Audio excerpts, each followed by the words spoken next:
We usually think of a neighborhood business center as a place for shopping and services, but in Grove Hall, there's an effort to go a step further by creating a hub for innovation. Part of that is an event happening June 14th, Mass Innovation Nights number 99. To tell us what's planned is the executive director of Greater Grove Hall Main Streets, Ed Gaskin. Thank you very much for being with us, Ed. Absolutely.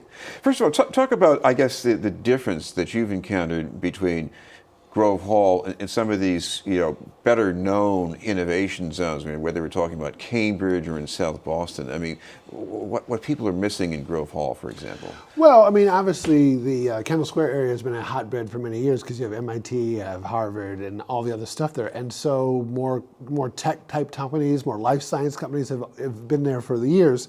Mayor Walsh, when he started his administration, wanted to make the Seaport District the innovation hub on the Boston side of the river. And, a few people talked to the mayor and said it's really important to make sure that innovation gets out to the neighborhood. It doesn't just happen in one particular area like the Seaport District. And so one of the first areas actually is in Dudley Square with the Roxbury Innovation Center. And so what we're now trying to do is make sure that there's more places like that throughout the city. Another one's the Fairmont Innovation Lab, which is in Dorchester.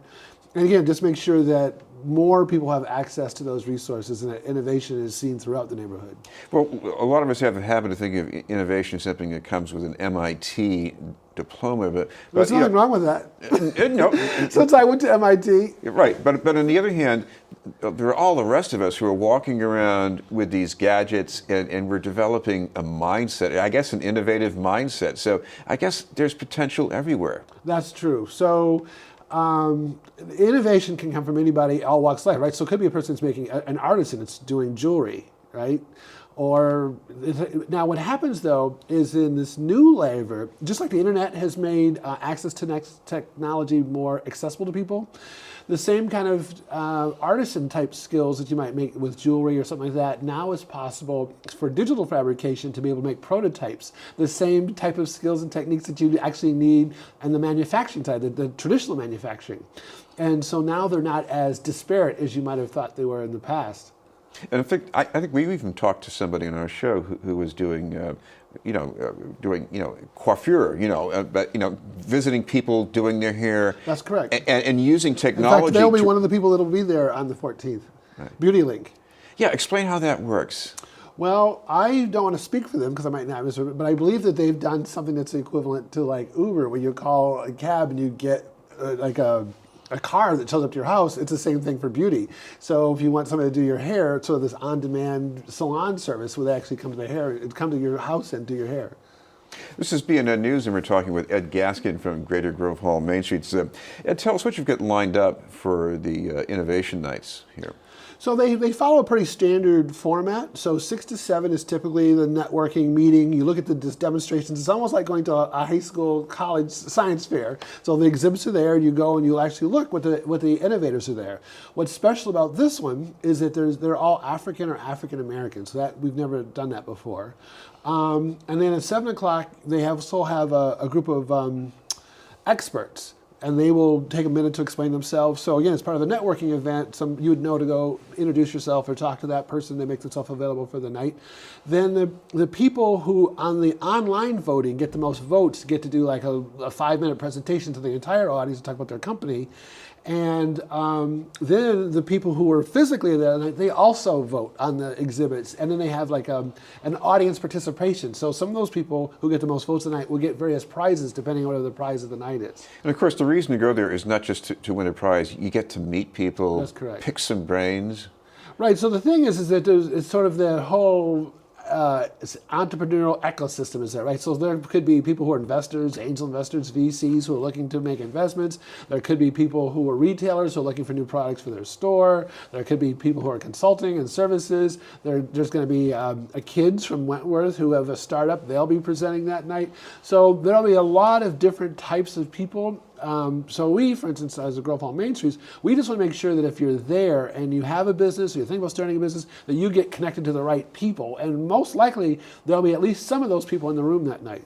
Now, one other appeal here is that there might be some information for young people, maybe still in high school, maybe, who want to get some information about how to pursue STEM fields? That is correct. So, for instance, so there's a number of other groups. So, for instance, there's a group called Black Girls Code. There's a group called Hack Diversity. There's a group called Resilient Coders. And so, again, what we want to try to make sure is that whether you're in high school, middle school, college, whatever, that we can try to point you in the right direction with the existing groups that are in the city that can help you. So that's all part of the networking. What we thought was important was to make sure that kids from the community in particular could see people like themselves who were starting various types of businesses, that they didn't necessarily have to think that an entrepreneur by definition is a white person. And of course, it also occurs to me that the greater Grove Hall area is more ripe for this kind of business. I mean, it's more wired than it was before. So I guess even if your focus is on the neighborhood, that kind of commerce, this is a better time and place right now too. Yeah, part of the issue was we had a study that showed that we had excess commercial space for the amount of disposable income that was in the neighborhood.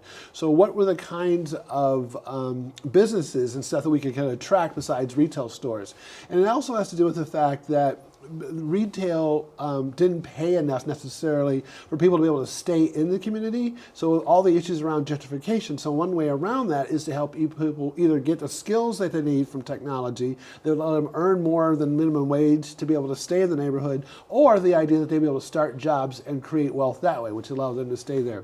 And if I would make one more comment, part of it, and this is why we talked about the example for the kids and things like that, is I remember one time I went to a video game company, and these young men, probably in their 20s, are getting paid to test video games, and they were as happy as they could be because they could sit there and play video games all day.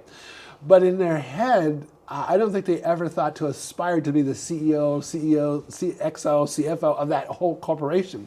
And so what became clear is that even if you do like STEM and stuff like that, a lot of people see that as the next step is just getting a job, as opposed to that I could be the next Steve Jobs, Mark Zuckerberg type of, like I could create my own company.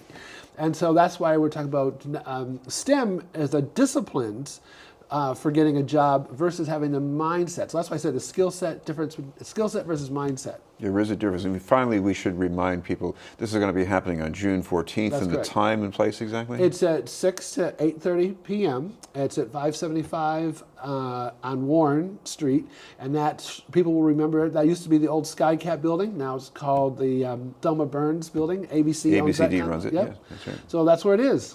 Right. Thank you very much for being with us. Oh, absolutely, pleasure. Ed Gaskin from Greater Grove Hall Main Streets. Thank you, sir. We'll have more news in just a moment.